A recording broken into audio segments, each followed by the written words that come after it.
প্রধানমন্ত্রীর মেয়াদ, সংবিধান এবং রাষ্ট্রের মূলনীতি এবং নির্বাচনী এলাকা নির্ধারণ। কিন্তু যেহেতু গতকালকের আলোচনায় রাষ্ট্রপতির নির্বাচন প্রক্রিয়া নিয়ে আলোচনা সমাপ্ত হয়নি, সেহেতু আমরা সেটা দিয়ে শুরু করেছিলাম, যেটাও আমাদের এজেন্ডার মধ্যে ছিল। বলা হয়েছিল গতকালের অসমাপ্ত বিষয় নিয়ে আলোচনা করব। এই আলোচনার ক্ষেত্রে যেটা সুস্পষ্ট হয়ে ওঠে যে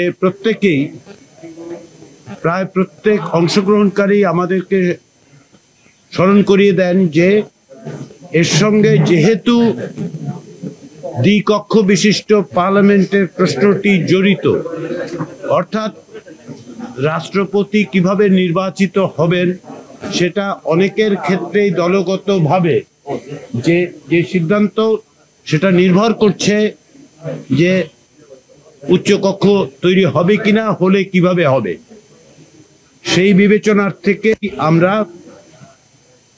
আলোচনায় দ্বিকক্ষ বিশিষ্ট পার্লামেন্টের কথা নিয়ে আলোচনা করে সংবিধানের রাষ্ট্রপতির নির্বাচন প্রক্রিয়ার যে বিধান আছে 48-এর 1 অনুচ্ছেদ, সেটা নিয়ে আলোচনা হয়েছে এবং এই বিষয়ে প্রায় সকল দলই একমত হয়েছেন যে সংবিধানের 48 অনুচ্ছেদের 1 উপঅনুচ্ছেদ পরিবর্তন করতে হবে।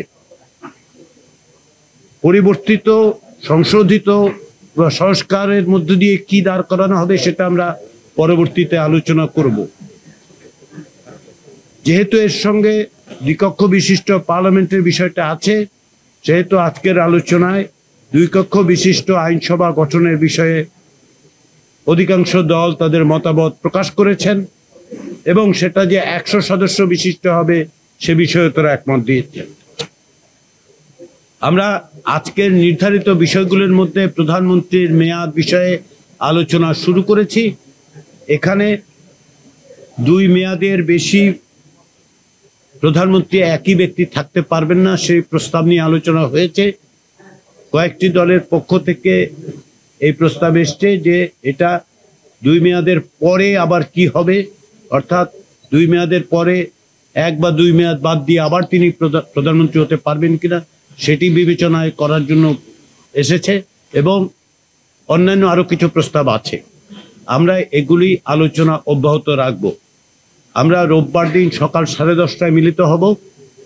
আমরা আশা করছি এই সপ্তাহে যে সমস্ত বিষয় অমীমাংসিত থেকে গেছে সেই বিষয়গুলি নিয়ে প্রথমে আমরা আলোচনা করব। আগামী রোববার দিন এই 3 দিনের আলোচনায় প্রকৃতপক্ষে 4 দিনের আলোচনার অমীমাংসিত বিষয়গুলি নিয়ে কথা হবে। তারপরে অন্যান্য বিষয়গুলোতে আমরা প্রবেশ করতে পারব।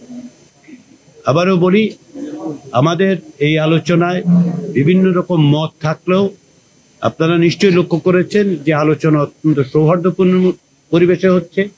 প্রত্যেকেই তাদের মতামত দিচ্ছেন। রাজনৈতিক দলগুলোর পক্ষ থেকে মতামত প্রকাশের ক্ষেত্রে তারা মোটেই দ্বিধান্বিত নন। প্রত্যেকেই অন্যদের মতের প্রতি শ্রদ্ধাশীল থাকছেন এবং আলাপ আলোচনার মধ্যে দিয়ে ভিন্ন মত প্রকাশ করছেন। আমরা আশা করছি এটা অবশ্যই অব্যাহত থাকবে এবং আমরা আগামী সপ্তাহে আরো কিছু বিষয়ে একমত হওয়ার জায়গায় তৈরি হতে পারবো। যেমন আজকে আমরা এটা এক জায়গায় এসেছি যে রাষ্ট্রপতি নির্বাচনের যে পদ্ধতি আছে সেই পদ্ধতি পরিবর্তন করা প্রয়োজন। সবাইকে ধন্যবাদ।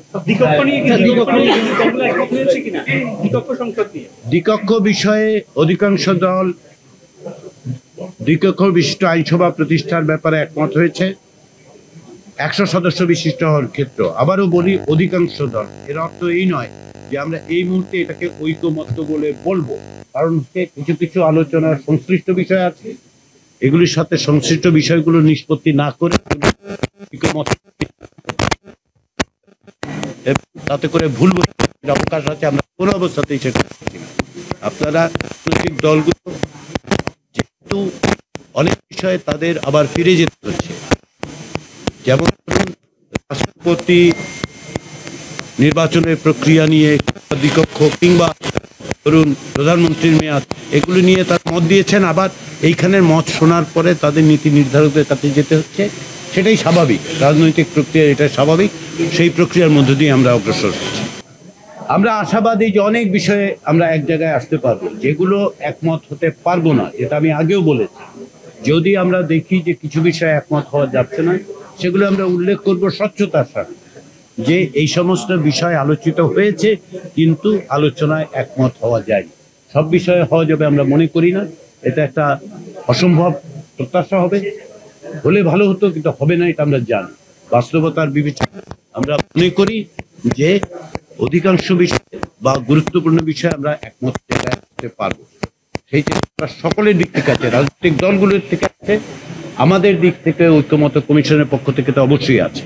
তো আমাদেরকে যে কোনো আলোচনায় সেটা হচ্ছে সময় লাগছে, কিন্তু খুব দীর্ঘ সময় লাগছে না, কিন্তু আমরা আলোচনা করছি, এই আলোচনা অব্যাহত থাকবে এবং আমরা আশা করছি আগামী সপ্তাহে আরো কিছু বিষয়ে আমরা আরো বেশি কাছাকাছি একমতের জায়গায় আসতে পারবো। সবাইকে ধন্যবাদ।